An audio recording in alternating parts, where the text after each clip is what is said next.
രാഷ്ട്രീയത്തിലെ മൂല്യച്യുതിയെപ്പറ്റി കേൾക്കാൻ തുടങ്ങിയിട്ട് വളരെ കാലമായി. ചരിത്രപരമായ ഒരു ആവശ്യത്തെക്കുറിച്ച് ഇവിടെ പറയാൻ ആഗ്രഹിക്കുന്നു. ഇവിടെ എന്ന് പറയുമ്പോൾ ആ ഇരിക്കുന്ന വേദിയിൽ, ആ സ്ഥലത്ത് ആരെയൊക്കെയോ ഇരുത്തിക്കൊണ്ടാണോ അവിടെ പറയാൻ ആഗ്രഹിക്കുന്നു എന്നതാണ് MTയുടെ ആദ്യത്തെ വാചകം. കാലം സമൂഹത്തെ എത്തിക്കുന്ന ചില അവസ്ഥകളിൽ ചില നിമിത്തങ്ങളായി ചിലർ നേതൃത്വത്തിലെത്തുന്നു.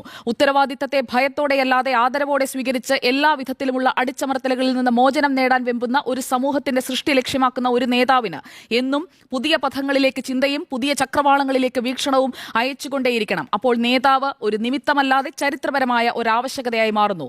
അതായിരുന്നു EMS. ഇത് കാലത്തിന്റെ ആവശ്യമാണെന്ന് അധികാരത്തിലുള്ളവർ ഉൾക്കൊണ്ട് പ്രവർത്തിക്കാൻ തയ്യാറാകുമെന്ന് പ്രത്യാശിച്ചുകൊണ്ട് എന്റെ വാക്കുകൾ അവസാനിപ്പിക്കുന്നു. ഇവിടെയാണ് പറയുന്നത്, കാതുള്ളവർക്കേ കേൾക്കാൻ കഴിയൂ, കാത് കൊട്ടിയടച്ചു വെച്ചാൽ കേൾക്കാൻ കഴിയില്ല. അധികാരത്തെക്കുറിച്ച്, അധികാരികൾ സൃഷ്ടിക്കുന്ന ആൾക്കൂട്ടത്തെക്കുറിച്ച്, അതുവഴി രൂപപ്പെടുന്ന നേതൃപൂജയെക്കുറിച്ച് അത് വിമർശന വിധേയമാകേണ്ടതാണ് എന്നതാണ് ഇപ്പോഴത്തെ ഈ സൂര്യനും കഴുകനും ഒക്കെ കാണുമ്പോൾ എനിക്കും വ്യക്തിപരമായി തോന്നുന്നത്. പ്രത്യേകിച്ചും അധികാരികളുടെ മുന്നിൽ അവർ പറയുന്നതൊക്കെ കേട്ട് വഴങ്ങി അങ്ങനെ നിന്നുകൊണ്ട് അങ്ങനെ കിട്ടുന്ന പദവികളുടെ താൽക്കാലിക തിളക്കങ്ങൾ, അതിനൊക്കെ പിന്നാലെ ഭ്രമിച്ചു പോകുന്ന ഒരുപാട് പേരുള്ള ഒരു കാലത്താണ് MT ഇത് പറയുന്നത്.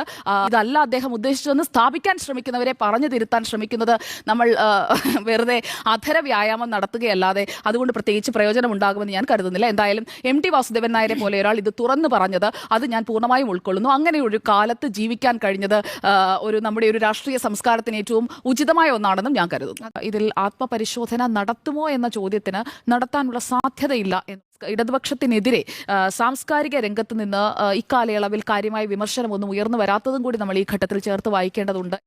അതായത് ചുരുക്കി പറഞ്ഞാൽ ഒരു നാവ് പിഴയും അവിടെ സംഭവിച്ചിട്ടില്ല, ഒരു ആശയ വ്യക്തത ഇല്ലായ്മയും അവിടെയില്ല. മുൻകൂട്ടി തയ്യാറാക്കിയതാണ്, ഉദ്ദേശിച്ച് കൃത്യമായി ആശയ വ്യക്തതയോടെ അദ്ദേഹം പറഞ്ഞതാണ്.